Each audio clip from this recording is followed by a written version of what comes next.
those the ones that bring babies and stuff in their mouths? No, that's a stork. Yeah, I have no idea what these little white birds are called. Yeah.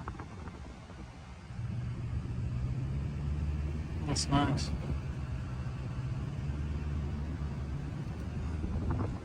So I guess you could say you got a green thumb. Some days. Like I said, this is pretty easy. Like I said, it's a little bit easier than taking care of a golf course. Yeah. Mow and water and fertilize.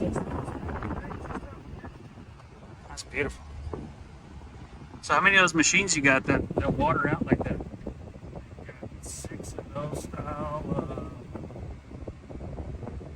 We've got 2 of the side roll style and then 2 of the pivot style over here. Over in Ferris, we have 3 of the pivot style. Yeah. And then down in Marlin, we've got 1 pivot so far. Hey, have you ever just like, if you're really hot, do you ever just go over there and stand underneath that thing? Just get wet? You know, I don't stay down here that much in the afternoon, so I try to stay out to eat when it's 104. Yeah. Nice. It's gorgeous out here. Absolutely.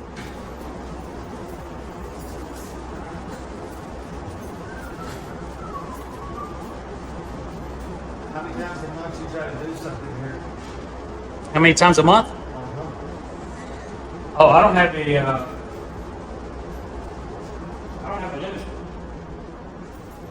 what I'm saying, like, there was one point where one time I did like 4 or 5 in 1 month.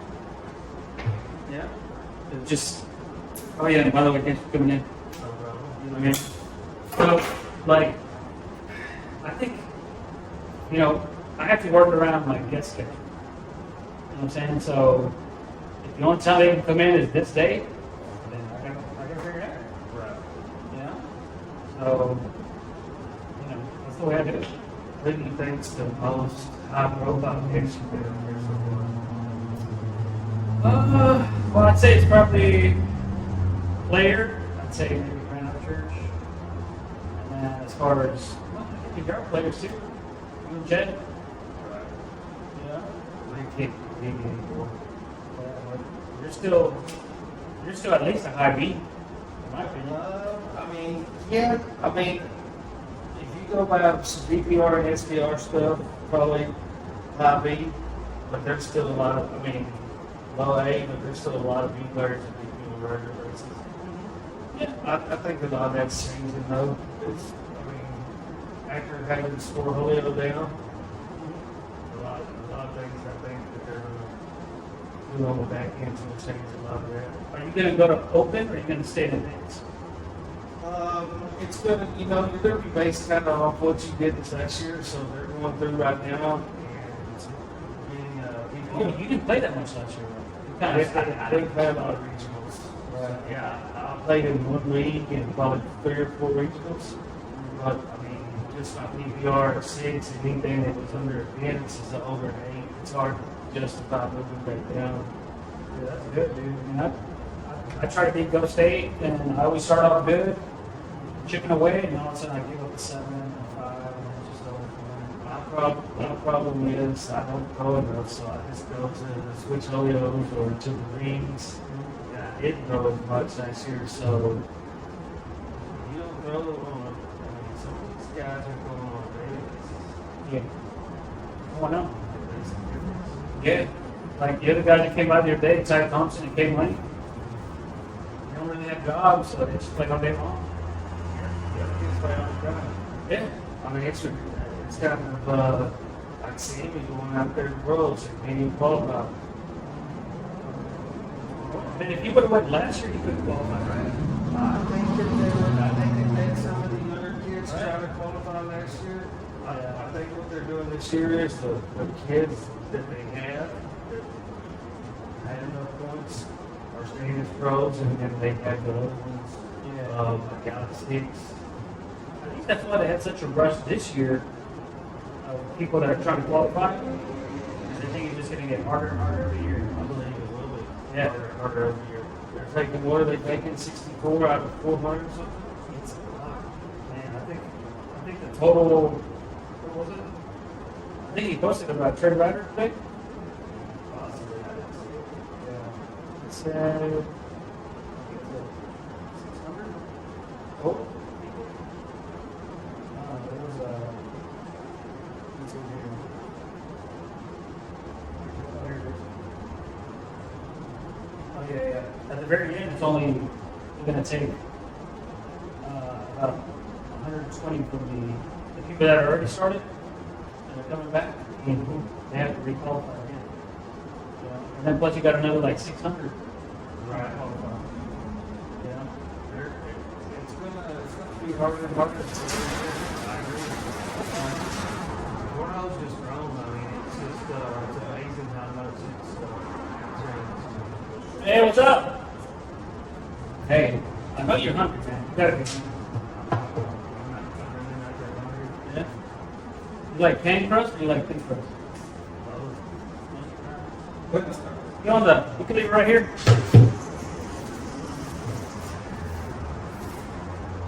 All right. We're gonna find out if you're a thin crust guy or a pan crust guy.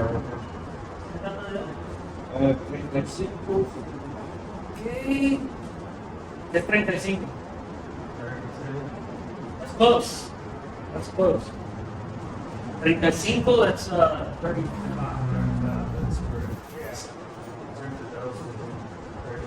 Yes. You got a good accent, though. I can't roll my hard. Hey, you don't need to, man. Let's see. You got change for a picture?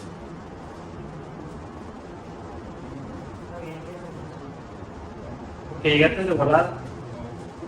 What pues? Where is it? Hey, Kevin, you want some pizza? All right, cool. All right, I'm gonna guess in my head what I think you're gonna prefer. So this is 10, and that's thin crust. What which one you can? Which one? I would eat some of both of those. Well, yeah, that would be your first bite. What's going to be my first bite? Yeah. Probably the spring. Right? That's what I thought. You know what I like about that, man? Because it's crispy and it's soft at the same time. That's why. But yes, I like, to be honest with you, I like my pepperoni more on the thin crust, but I like my hamburger, my vegetables and stuff like that more on the thick crust. Gotcha. Hey, that place that you showed me, the Dessert club? They got good food?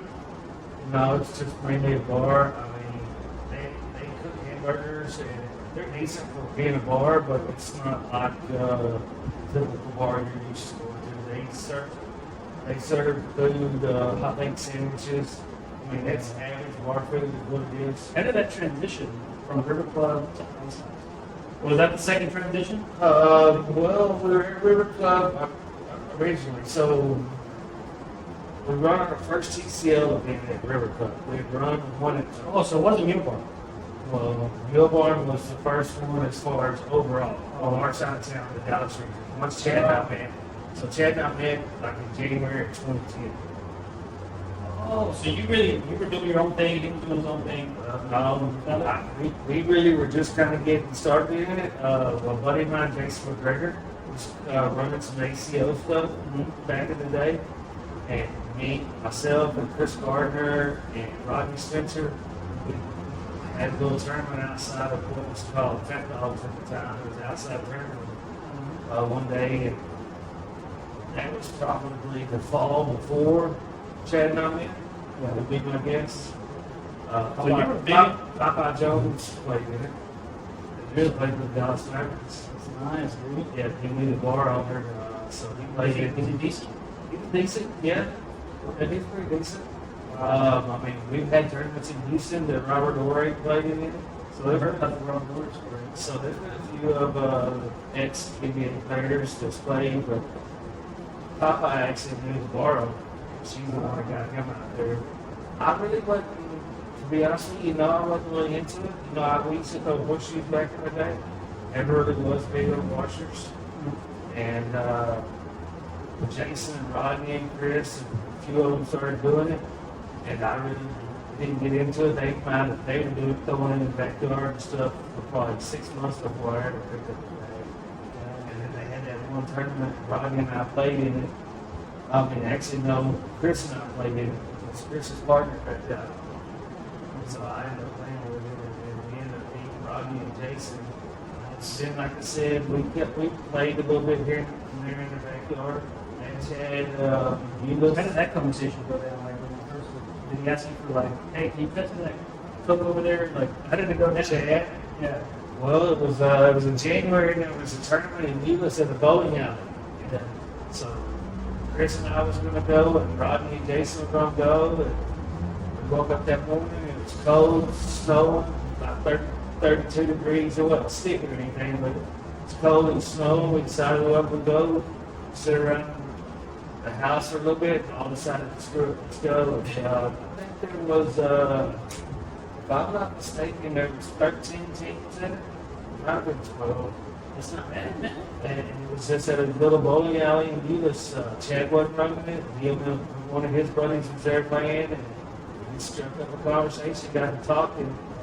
And Chris and I went about 3 or 4 weeks later to a big tournament at the Mill Barn that he was having and played in it. And Chad and I just continued to talk more. He had already started TCL with 3 other guys. They kind of wanted out. They had other things going on. Who were the 3 guys? There was a guy named Joel Johnson, who is an athletic, a big athletic director at Northwest ISD. And then Scott Asante was another one. Gentleman doesn't play at all anymore. And Jeremy McClain. Yeah. They just didn't have the vision to see it. I think, at first,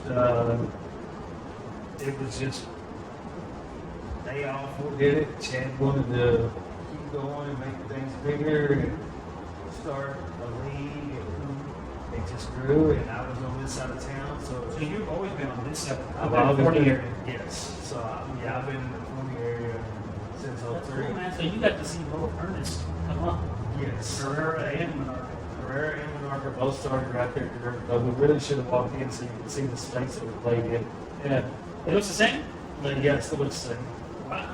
We Because from the outside, it looks freaking like huge. we put lights on them. So when you first walk in that front door, you had to dodge bags because the first set of boards was right up against that door. You couldn't just walk in. Really? So you had to stop and walk around. Wow.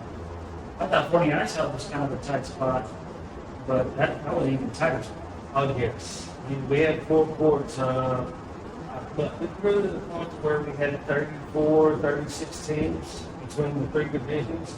The first season we had 8 teams total, 1 division. And it just kept getting bigger and bigger. We left a couple of times to go to other places. Just because it got so big. Because for more players. for more room. We left and went to Outlaws and played 1 season there. When Aubrey that owns the Ice House was managing it. Then my buddy Rodney I started playing with. He was a part of what's now the Ice House. Just that one big side. We played 1 league there. And then we always ended up finding our way back to the River Club. These other places just didn't work out. Then when Aubrey once COVID hit, we got too big for the River Club. Aubrey had both sides of the Ice House. We put 7 courts in. So we were running leagues with 100 people. So did you, like, when y'all stopped playing cornhole there, like, were they like, hey man, we miss yourselves? Like, we used to sell a lot of beer. Yes, because we were there. We originally started on Thursday night there, then we went to Wednesday night, then to Tuesday night. Every time we left, when we come back, we had to take a night that she wasn't a little busy, which I knew the bar owner at River Club. She actually run the county line, which is right there by the barbecue place, before it closed down. So I knew her before she started renting the building. And That's the thing about we even talked about it, building a bigger building on the backside of it and stuff. Or just a big patio? Right. I mean, I talked with the owner of my company about building it and stuff, but it's just something that at the time that we left, COVID hadn't hit, so it hadn't just blown completely up like it has now. Now you can justify it, because you can have something there 3 nights a week. People won't throw every night. Absolutely. I've noticed that a lot of cornhole places, they like to, like, North Texas, we just had a tournament this Sunday at a soccer place. And I'm telling you, that soccer place compared to the other soccer place we used to go to, like the other place we used to go to, and my point is that a lot of people cater to soccer places. There's a lot of soccer places. There's not many cornhole places. Right. And so the place we're doing North Texas at was, it's like soccer players go first, and we'll give you all the space over here.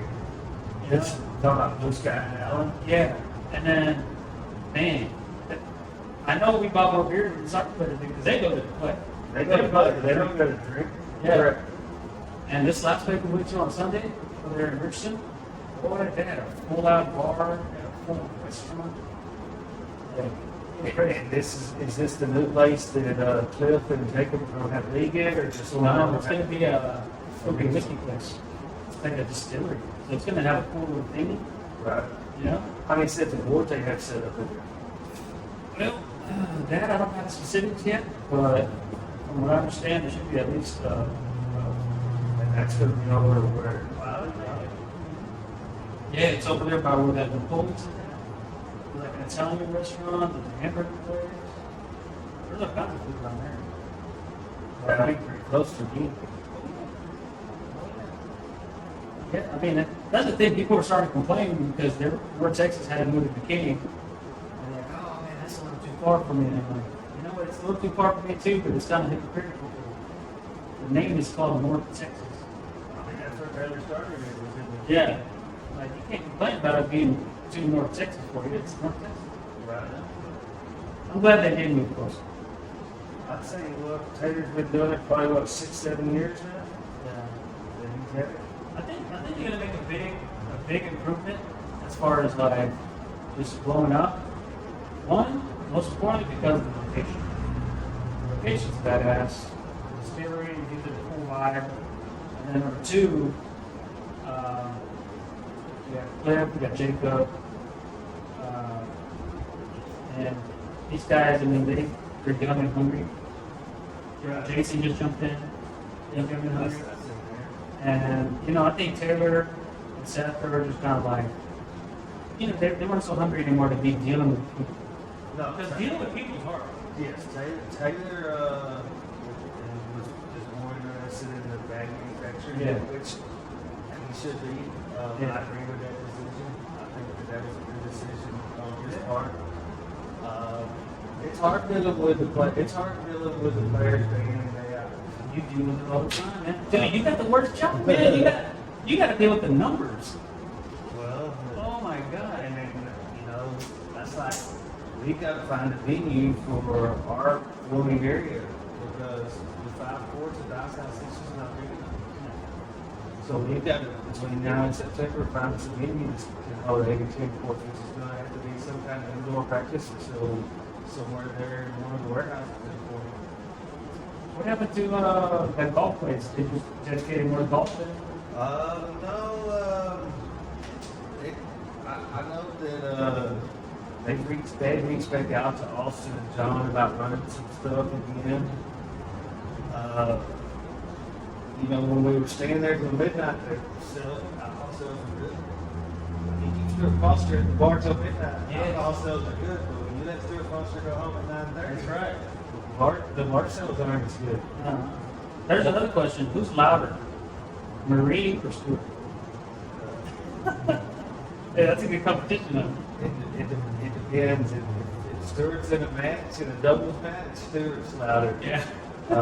Overall, just to be loud, Marie's Oh loud. my God. Yeah. And with Austin and John stepping down from being regional directors, we got some things to figure out in the Dallas region right now. Yeah. Wait, they're still there? Yes. Really? So who's going to be the? It's still to be determined. Yes. Well, I mean, Who's going to fill in? Marie? Marie is run, Austin Marie runs. That's gotta be They run a couple of switch and bring your own partner tournament here in the last couple of weeks. Marie runs small switch this last Tuesday. There's a couple of other players that I'm going to teach just how to do it. If not even for the Florida area, maybe try to get something more the Kaufman and Guinness area. Depending on what some of the directors out that way previously that do. Try to go a little bit more out that way. I mean, we used to have James Sledge out there. He kind of had all that South Dallas region. He hasn't been with us in a couple of years, so like I said, there's a couple people that are from out that way that want to kind of learn how to do it. Hey, I've got that area is like. You know what? If you can get that golf club to negotiate on something that works out for both, that's a great place. That place is huge. That was the nicest. That's by far, in my opinion, one of the nicest regional venues that anyone's ever had. Like I said, it was a great deal, except for when we were there till 12 o'clock. It made good sales, but they had staff there late. When we went to finish in league at 10 o'clock, the sales went down. They went down 60% on alcohol sales. But 7 to 10 people are more likely to say, I can get up and go work tomorrow at regular scheduled time and not have to go in late, be hungover. Sure. But no, we have heard from them. I know Austin John had talked to them a little bit before toward the end of the season before they decided not to work together anymore. Man, but I love Austin's energy because you got the thing going on over there, of course, and then he started pushing over there in deep element. Wasn't as many lanes over there, of course not, but the vibe was awesome. I went with him to one of the meetings up there, and they were going to move some furniture around and get to where he could have about 6 lanes up there, but I don't think it ever materialized. What sucks though is that it is the Dallas region, and it kind of fits the theme better because it is in Dallas. Right. But it's kind of away from the original Dallas region. Right. And when we first started the River Club, we were considered East Dallas. So the first 5 or 6 Ryder Cups, we were considered East Dallas. Yeah. And that's, at that time there wasn't 5 regions, 6 regions, I think. Fort Worth, East Dallas, East Texas. In the 80s, Southport was So, I don't know, was that the 70s? that was probably the 70s and the 80s. That was the 80s because I was still a kid in the 80s. Yeah. Everybody on TV was like, ooh, that's Dallas. Wow, cool. That's 25 miles with that. Yeah, that's not even Parker. And it looks probably a hell of a lot different than it did back in the 80s. Yeah, you can bring back. You know what? There was actually a buddy of mine. He makes cornhole boards. He's in wireless. He's actually trying to start like switch only over there at Southport. At Southport. I was like, dude, if you get that going, that's pretty bad. That's like, if it wasn't for the regional directors, though, I mean, the growth has just been crazy, but it's the regional directors. Without all of them and having the weekly leagues and the regionals, cornhole doesn't continue to grow. It grows from the bottom up, from the social player up, the new players. The social players are key. That's why they call it social. Yeah. The social is key. Yeah. All the open players are all business. That's right. It's all Yeah. about the money for the other players. But You know, the ACL, they don't even want to talk to you. But you got to have 5 new players for every one player because you have people that over time they're just life changes and they just don't play as much. It just is what it is. There's guys from our side of town that I don't never see anymore. There's guys from Chad's side of town that don't play anymore. That some of the originals. Reagan Choate was one of the better players when we first started from Chad's side of town. And he hasn't played.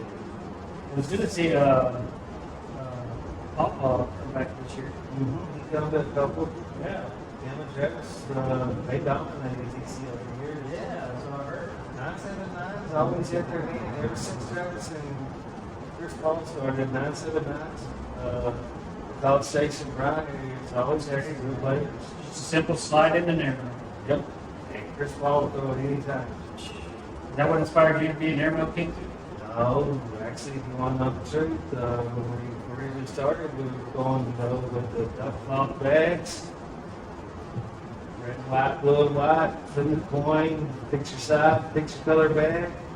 We could get them to move up the boards a lot of times. So I didn't. That's what made you just Yes. concentrate and just going on the whole. There was state championships that me and Daniel partnered up in that we got second and one that I know of, and one that we got third, and there may have been two that we got second here, but I know one second, one third that the boards were so together. I couldn't look there was. I couldn't. I mean, I couldn't make the bag slide. I never had. Dude, but your airmail, dude, it's just natural. Sometimes, man, it's not as good as it used to be. But like I said, I don't think I said boards now. I said, it's, Even the old ones? The old TCL ones? Really? Wow. no, if it's not at a nice house or in an event, I could do a couple of games at the Guadalupe River Memorial that weekend just outside. That's why I leave these boards here all the time. You know, if we're not bumping something or whatever, because like, if I got 5 minutes to spare, I'll just come in here and do a damn minute. You know what I mean? Just, I sent that Logan and Glenn to come over here and go some. yeah. Glenn's pretty, I mean, it's easy right there. He's not that far. Yeah. Yeah. Man, dude. What's your prediction? Okay. So they're triple champions. Signature Series 1, you think they're doing it? Well, I think that Logan and Justin, are they playing 6-1 together? In 3 They said they are. I mean, you definitely have to say they're favorites. Yeah. Yeah, I mean, until somebody, I mean, whoever Sammy plays with, what Sammy finished second in doubles in 3 of them. One with Matt and finished second in the other 3. Yeah. Finished I think the second. best one was Monarca and Zanny. Yeah, that was the best. Right. You know, because I think they had to double dip. I mean, at one point they had to double before the championship. They had to double dip Sammy and John White, and they did it. Yeah, that was incredible. I would say that Justin and Logan are definitely in your top 10 players, so when they're playing together, they're always the favorite. Matt would probably have a little bit more to say about that. Him and Sammy are teaming up. He'd say it's the best team. Yeah. I mean, the thing is with Logan, you can't block him at all. He's got every shot in the world. And like he said himself, he goes, I remember asking him here, I said, so how do you deal with Grand Up Church whenever you're playing? And he goes, well, I just play my game, it's all great and everything, but when he's got his haircut, there's nothing like that. There's nothing. And this last singles championship where Grant beat him, man, that's exactly why Grant won, because his airman was on. Really good. And we still got film? It's my cousin John. How's it going? Great. What I was going to ask you too is, speaking of a complicated, tough job, how do you deal with all those freaking numbers? Like, TCL is so big, how do you deal with, because I mean, yeah, the directors just give you them, they're dealing with the people, and they give you their summary. We're dealing with our people, here's our summary. And you just get all these summaries, how do you summarize all these summaries? Well, I mean, that's hopefully going to be a lot easier with all the changes in sports. Okay. They're building a back-end platform to where when if a director is signed up underneath us, as soon as that tournament's finished and they hit the finish button, they have a wallet there that automatically it cements it, it cements the points in, and then it's going to average.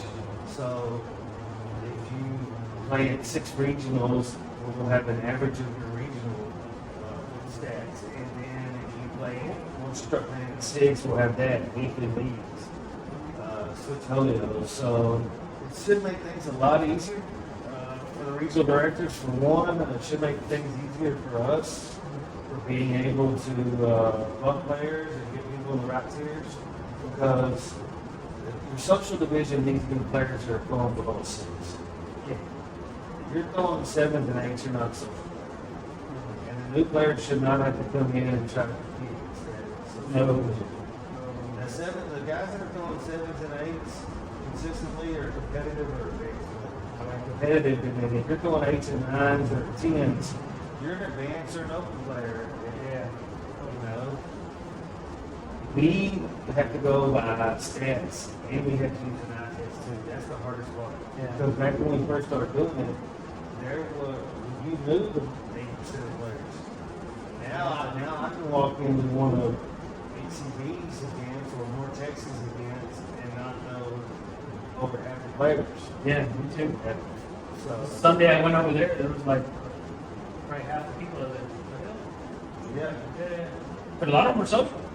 Like they're just coming in. That's right. Like, okay. Yeah, it's better. So yes, by the end of this next season, they're going to tell who you'll see rise to the top in the competitive and advanced divisions.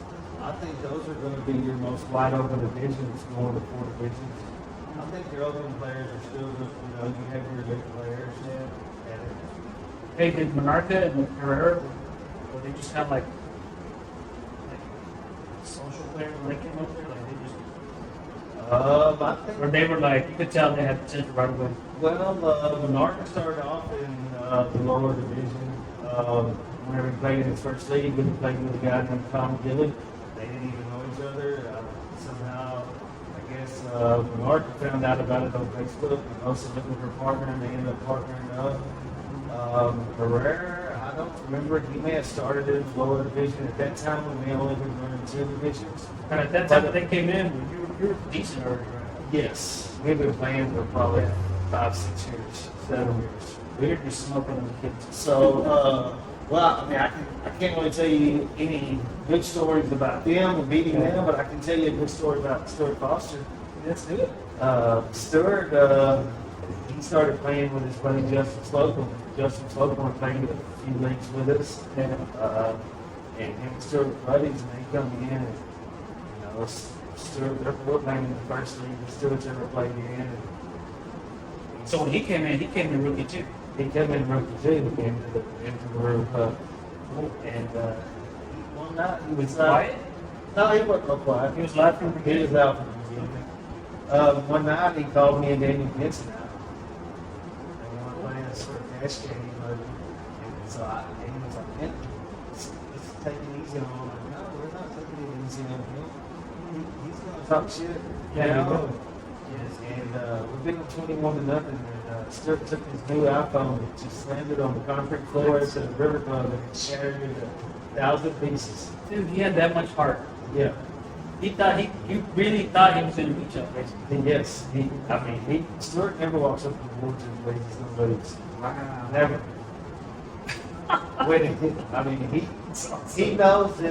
He knows that there's some young kids now that have got really good and he doesn't put the time in that he used to put in. Yeah. But when he was putting the time in, he wasn't afraid to play nobody. And when he walked up, he knew should do it when I was expecting to beat him. I was in Vegas one time and he was out there and he finished 5th in his bracket. And I mean, he was moving along and they made him switch brackets. It's like a casino, they shut the table on you if you're running too much electric. Yeah. They made him switch from his, he was using TCL 450, he said, had some color on him, and they made him switch to a solid color on both sides of that. I think he switched to a gray slide ride. He lost his next match. He was on center court. Especially at the very last one. Him and Justin Fowler, I think, did pretty good out there. That's what I'm saying too, man. Like, that's the last match. That's what everybody wants to see, the best of the best, the best versus the best. This last tournament where Sammy lost to AJ Sims over there in Corpus Christi, like, Sammy went through his bracket undefeated, and AJ went through his bracket undefeated. It just so happens that Sammy finished his bracket 20, 30 minutes before AJ, not even more. And he had to wait around, kind of king seat style. And then AJ just got done with his match, and then he faces Sammy red hot. And he beats him, and game's over. That's it. It's just one game at that point. Yeah, shouldn't it be 2 out of 3? If you're undefeated on both sides. No, when you're combining brackets like that, they always just do one game. Well, I know. But if you're undefeated, if nobody's beating you, I think y'all should have 2 out of 3. Singles, it's hard to justify that, in my opinion. The reason that we're basically the only one that does 2 out of 3 even for doubles. If you look across the country, there's not a lot of other organizations that do 2 out of 3. But you really don't ever want to do that in singles, because in singles, if you do 2 out of 3, you're giving the advantage to the better player. The better player is one, you have a better chance as a less skilled player to get hot and win one game against a better opponent than to beat them 2 out of 3. So that's the main reason why I would the best. I mean, like I said, you can take a C player, and they get hot, and of an Arca or a Herrera, who are two of the best players on my side of town, they started on my side of town, and they both made ACL Pro. If you take a player that's throwing 10s and 12s, and they throw a couple 8s, they can be beat that one game. But you give them two games, I mean, they're probably not going to stay cold that long. You have to hope that they have 1 or 2 bad frames and you just stay hot the whole day. Yeah. I can tell, man. The way Sammy lost, his back juice works right. Starts linking them a little bit. Yeah, but I think it's just because he was cold. Honestly. Right. In your opinion, would you rather be in the king seat, or would you rather be coming up the loser bracket? Red, you're smoking everybody in the loser bracket, and you get to the king seat, ready to double dip in TCL, and you're red hot. What would you rather be? Me personally, I would rather be in the king seat. Yeah. Because I don't warm up that much. I'm not. So even at the signature series this last year, I'm not going to spend 15, 20 minutes on the board warming up before the event starts. My warm-up's going to be a down and back or a 2 down and back. So, Yeah, that's what I'm saying. so for me, the king seat, because you got to win less. I mean, if you lose that winner's final, you still got to win 1. You still got to win 2. Or 1. You got to win 1 just to get back to the championship. Then you got to either win in singles 2 more, or in doubles you got to win a 2 out of 3 and a single game. So I think it's always better to be in the king seat. I think you're right. Mathematically speaking, you're right. So for me, that's what I would prefer, because you'll never see me warming up for 15 minutes. I just don't. I mean, there's not the time when you're trying to run up here. What do you think's happened more? You think? I mean, I don't know what the stats are, but do you think the king seat's won more than I would say if we go back and look at our major events, the king seat, and this is just total guessing, no numbers. They're not numbers. 65%, 70%. It's not a big. It's not big. 65, 70% winners out of the king seat. Yeah, that would be my guess. Yeah, I can see that. And another question: what do you think would improve the? I think TCL, it's mostly like the heart where it was born and everything is, of course, it's in this area, the DFW area. But I think the West Texas area, never know. I need mama. No, it's one of the kids. Last question, but so I think West Texas has become like almost like a sister city or a brother city that like they're so passionate about cornhole as much as we are, and they just travel well. And I just feel like they just don't have enough leadership over there But I think they're going to see that change a lot this year. You've seen some of the younger kids, Mario Hurtado, Peyton Lopez. Joe Lafonte's been playing this for years. But you've seen some of those younger kids, Andrew Villa, Daniel All Day, and the Barentis sisters. Yeah, just name after name. Yeah, and we've already had 3 or 4 either ex-directors or new people that's into the game that's reached out from the West Texas area. So I think you'll see a lot bigger TCL presence for regionals and stuff, which is going to help them out points-wise. There is some of them that should have made top 60. They're by far top 60 players. Basically, they're underrepresented. Yes, regional-wise, they were very underrepresented. I think you'll see a big change.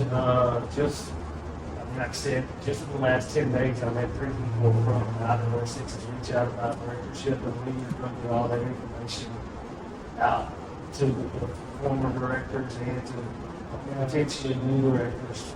I think the people over there, like the big wigs at the time when I first came in, was there's a couple of directors over there. They were running Bags League. Yes. And they were running some badass tournaments and everything. But from what I understand, they were trying to start their own thing. You know what I mean? Yes. But I think, in my opinion, if they would have just been like, hey, let's make TCL go. If they would have stuck like that, like, I think they're underrepresented this year because of that fallout. What I think. I think, well, so the vision that Chad had for it was for 3 conferences. Louisiana be its own conference, Oklahoma be its own conference, West Texas be its own conference, Fort Worth be a conference, Dallas be a conference, Austin, San Antonio be a conference, Houston be a conference. You just had to have somebody that was willing to step up and take the leadership role in each of those conferences. That was his intentions. Didn't work out that way. It set West Texas back, it set TCL back a little bit. I think it could have worked out better for the guys running backstage and for TCL had they continued to work together. I think same thing with OCA and TCL. We had a good relationship with them, and I think that we would both continue to grow and we kept working together. But Days of Trek Day compared to how it's been the last 8 or 10. It was pretty hot this year for fireworks. yeah, we picked the best day. The last couple of That's the worst, man. You're trying to have a fireworks day and it starts raining. But you know what? I feel like this year was like some of the best videos ever of shit going wrong. And you see that video where like some family standing in the front yard watching fireworks, and all of a sudden like fireworks just go crazy. And the firework goes and hits their van, and the van catches fire. And then Fort Worth had a fire. I did say that on the news about Fort Worth when they canceled it. Yeah, I'm not.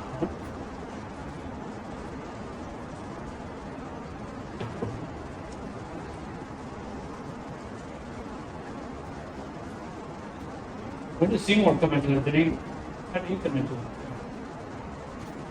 He come into it, Because your region was most east. Seymour was even more east, right? we probably played a few tournaments out in East Texas back before Justin Bennett took over. When it was Cody and Holly Saxon running it. But we started driving from all the way out to his place in Longview, Big Sandy, playing leagues up at the River Club. He played league at the River Club too. Yeah. Like 3 or 4 seasons. Pretty decent. Eddie Grinder's league. His buddy Kenneth Johnson. He used to drive up all the way. I never met Johnson. They used to drive up all the way from where they lived down south of Austin to play league with us at the River Club. How many hours was that? 3? 30 hours. They would drive up and play 2 or 3 matches a night every week. Was Grimsey kind of like just like a shy little kid back then? Or? He was pretty shy. Yeah, I remember Eddie when he first started. Before he could be anybody. But he was decent. He was decent. For him to drive 3 hours, man, he better have been decent. He was confident. He was like Stuart Foster. They wasn't winning the leagues at Forever Club. They could compete, but they wouldn't win them. So would beat Grimsey. He beat him to win his record. Like I said, I would say it's probably the. I remember Eddie winning his first championship, his first singles championship. I'd say it was probably season 4, maybe season 3. I mean, it might have been later than that actually. But Eddie played for a couple of years before he won his first championship, league championship. Because I know you had live feeds back then. Oh no, I can have it first. Yeah. I know you had live feeds like that on pop all the time. That was just people going by the pub. Oh, we didn't have any. It wasn't official. It wasn't like what we've done the last year and a half. And how did y'all meet that Andy guy, man? He's a freaking cool kid, man. We met him. He does a good job with the live feed. We met him. He reached out to us about that and bags, and he's partnered up in the filming part with a guy out of Colorado named Scott. And then we just got on a meeting with him, and then we tried it out. And we really liked working with Andy. So that's helpful for players that can't make it. I was in freaking Jamaica watching fucking Church and Logan go at it. We got some things that we're hoping to do this next year. With the filming, kind of to take to another level. Hey, you ever thought about this? Freaking like, 'cause today, y'all recently tried doing a team of court. You know, it's a fun little thing. I don't know if y'all going to continue doing that. You know, we used to do. Just do it once a year. No, we used to do that. So used to at Signature Series, we always had a long toss that we did. Long toss. So you could start out, somebody would make one at 28 foot, 1 foot farther than the, and then Like horse. so we just had every foot marked, and someone made it, and so you pay $2 for one bag, or $5 for 3 bags, or something like that. It's called long toss. That we used to do. And now that we're getting, we kind of got away from that. We used to have the money shop. That started at competing tournaments. This now passed down kind of more to the regional level that they do. I think you should do an airmail contest, maybe at least once a year. But the only way you can enter a contest is each region has to nominate the best airmails. The region has to. These are our airmails. Right. Yeah, these are our champions. Right. That'd be pretty. Yeah. That'd be a pretty neat tournament. Yeah. And then just it's strictly airmail. If you don't, it's not airmail. It's don't count. Yeah. Exactly. And you got an airmail champion. And you know, we need to look at expanding our league championship to all day on Thursday, so that we can have some events like that along with the seniors and the women and stuff like that. We hope that the regional directors run some more women's style, co-ed style tournaments throughout the season this year. We're hoping to try to incorporate some more of them. We feel that even with all the growth, that is one area that the growth has declined is in the women's. When we first began, it was pretty much strictly guys.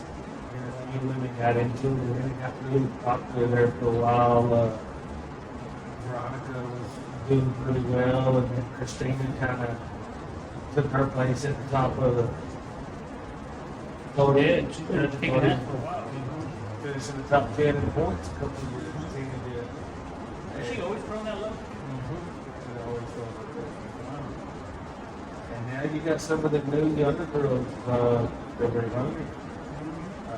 But like this year, this was probably the first year ever that only one female made top 60, and that's Haley Davidson. She finished 57. Yeah. She barely made Yeah.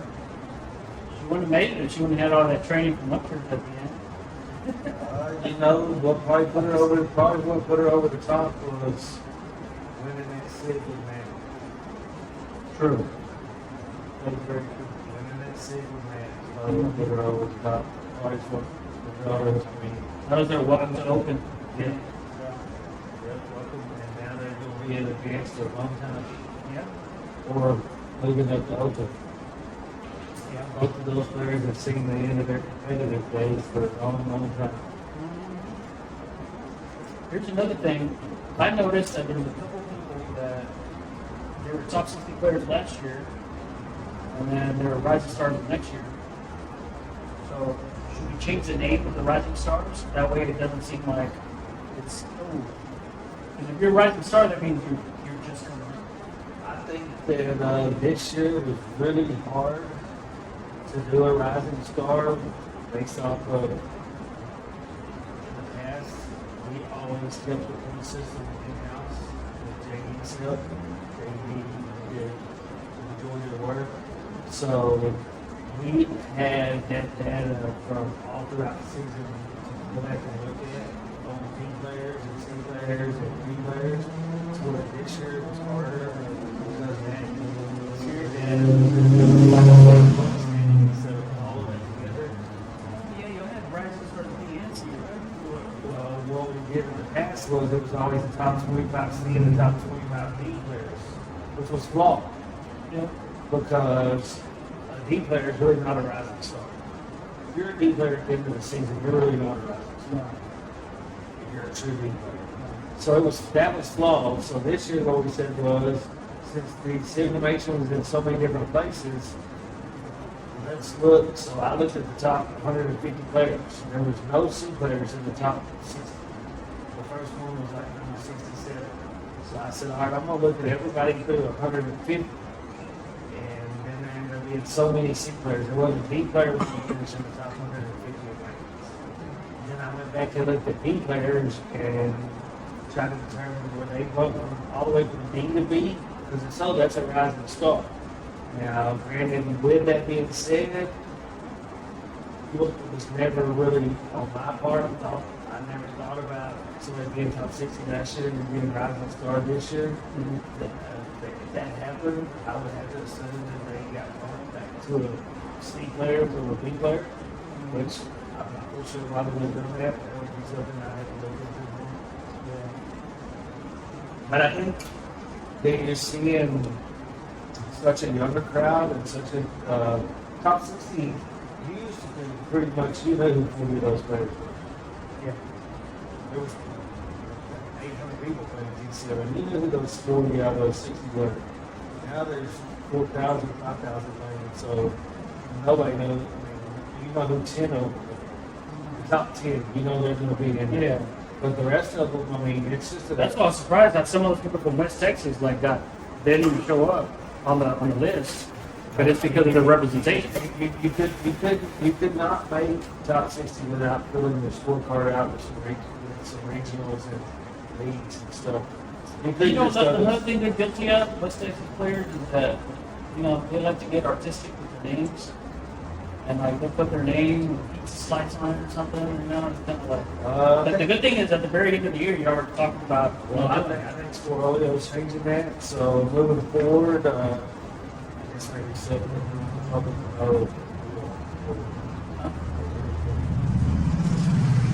I mean, that's going to change. Next Cornhole, you're going to have a first and last name. You're going to have a display name. It's going to lock in. Those memberships are going to be to the Cornhole now. Yes, so everybody's going to pay their membership instead of that one event that we have keep changing the date on. There's actually going to be a membership platform. We have teamed up with a marketing company that is finally Chad and I found some people that we kind of like. we looked at doing this for a couple of years. We feel that that's what we need that to take it to the next level.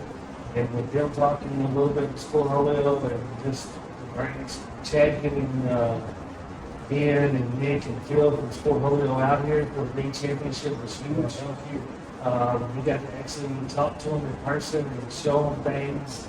And I know 8 or 9 things have already changed. It's already ready for next season, and we're still working on maybe more in a Zoom call with Ben just last week on some of that stuff. But it just should be so more fluid. The point standing is going to have your tiering. Players are going to have a global ranking, but they're also going to have a league ranking depending on who you pay a league membership to. So they're going to be able to look at what, just using somebody, Johnny Seymour. Johnny Seymour is ranked 24th in our league and he's an A player. They're going to be able to know that he's ranked 24th in TCL as a player. They're going to be able to see all that in your portfolio after. And then the marketing is just huge because the venues that we're going to now are, we need 120 sets of boards, 120 courts at these bigger events. And those venues aren't just on every corner.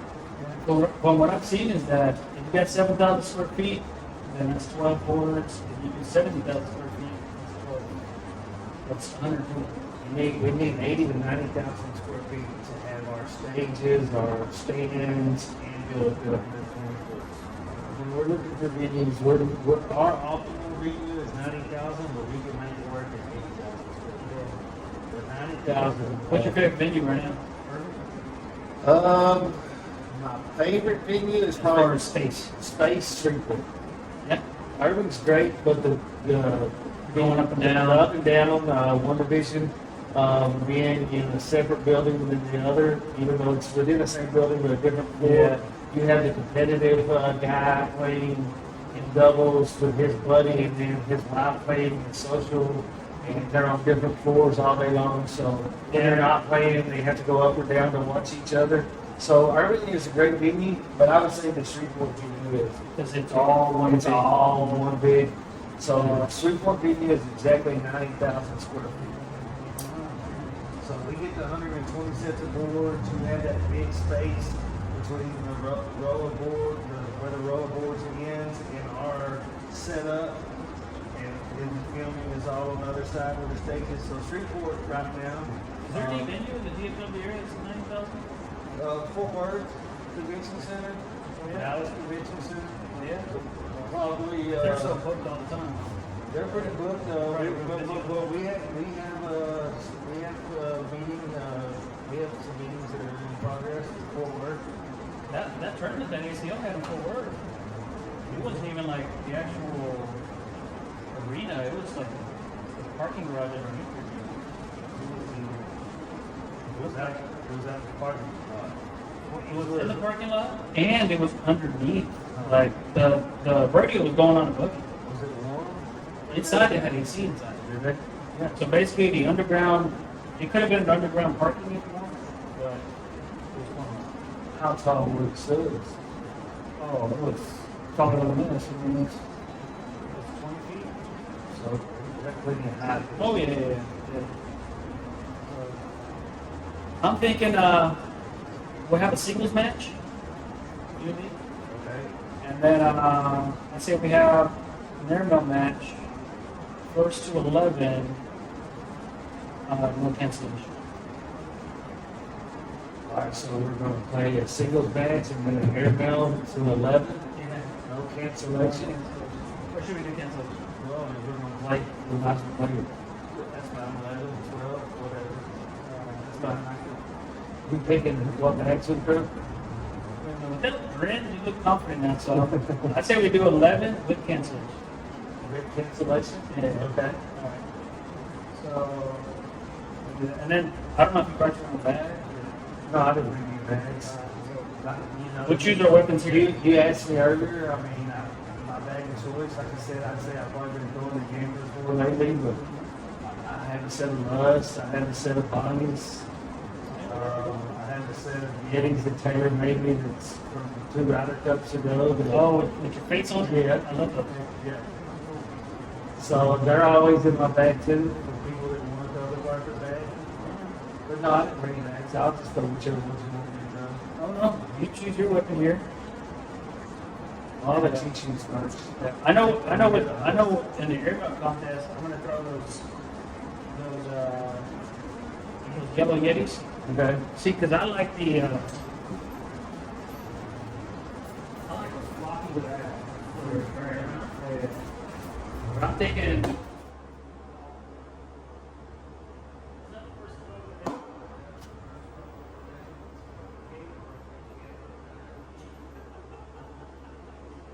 Yeah, that's good. All right, 21-4. Now, the moment everybody's been waiting for. That airmail contest. All right, let's see.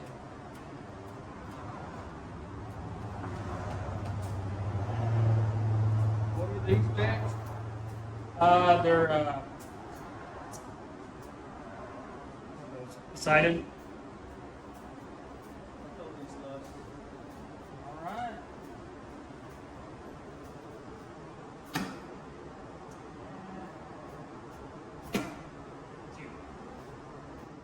The first one to live in cancellation.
Ah. I think it was the second time.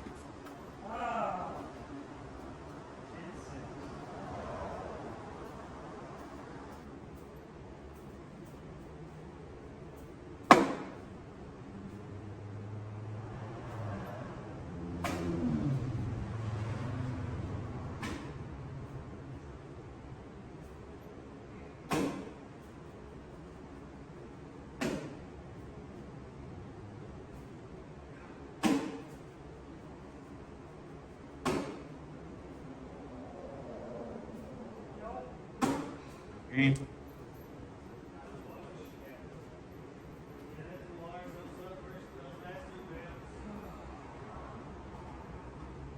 Supposed to be at my side, John. Okay.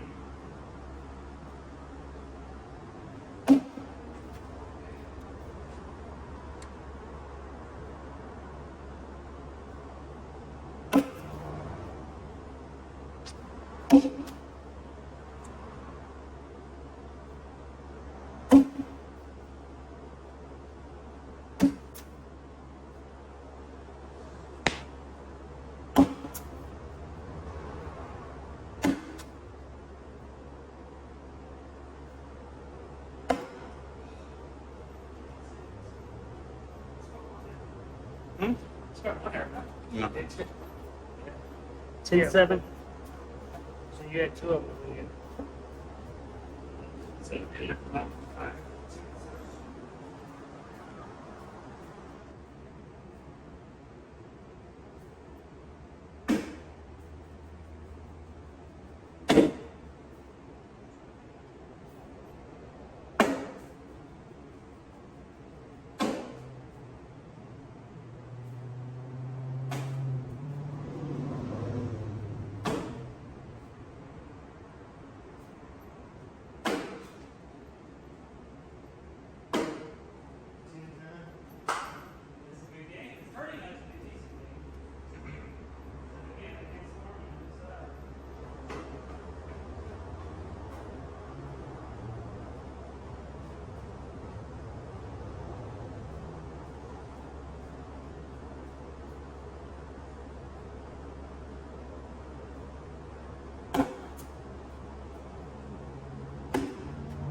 I know.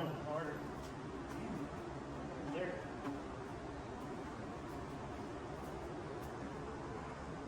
It's in my bag, right? Yes.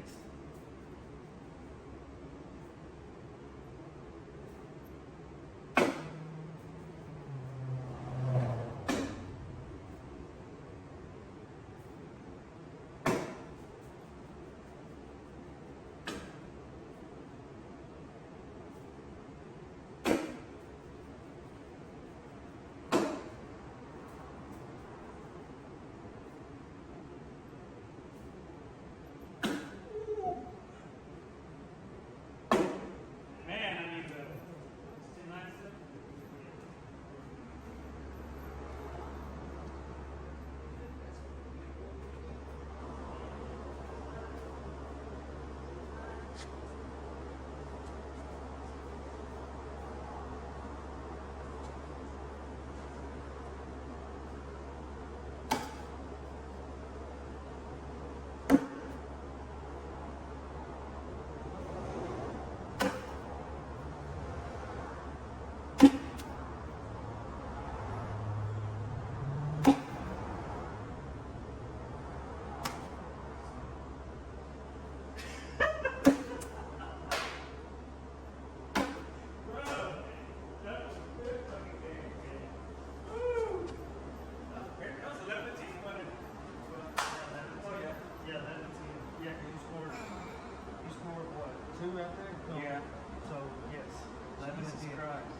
I feel like I could have scored the last one, but I just was laughing because you're like, son of a bitch.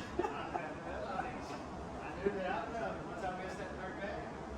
Oh my god. All right, Mike, get us our podium pick.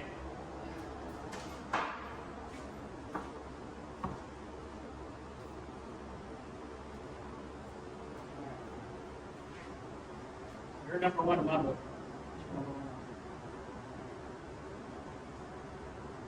Got it?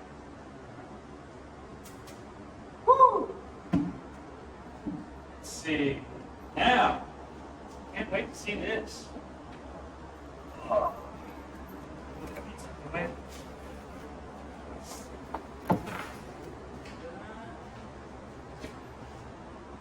All right. So all the people that's in blank have been here. That's right.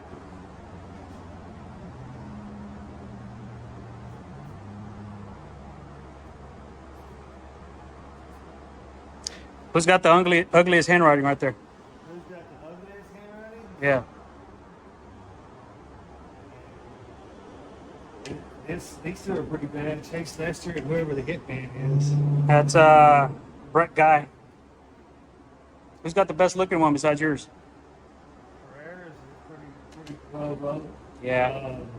This one right here, Ryan Hodo's. Yeah. Yeah, he's got good penmanship. They have pretty good penmanship. Pereira must have definitely been sober. More sober than the last two times I've seen him at a tournament. Good job. Good job. Fight.